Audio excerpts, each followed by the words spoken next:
shida. Yeye auti. Auti Dubai. Auti Dubai. Ana mbongo. Il faut combien money? Combien? 10,000.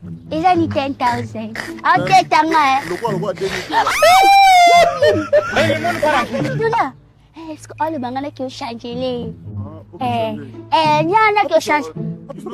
Mais abis pas ça qui n'est ça. Pesa saki. Non. Ke Isma Buddha.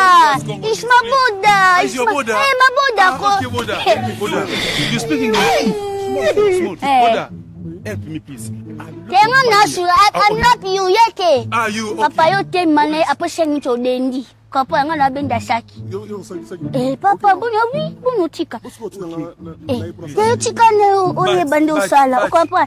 Yo oza ni mo pesa ni mono na bengo. No, please. Yoka. Alobi boy ninga no boy. iPhone donc déjà que hier n'a pas sur $2000 OK changer donc yo sim c'est ni téléphone pour la azan assurance. Papa bo téléphone ya demi na ke pa kola iPhone kuna recharge au pesa nga chomo ba bilongo ngala sala papa simba na chomo ya na sim mais la sim papa baka ngo tui na les baka la sim tui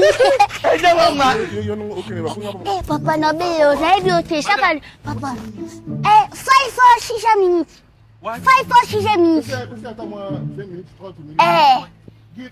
Papa, on a été mon panique là. S'il te plaît. Papa, non, il y a ça s'il vous plaît. La,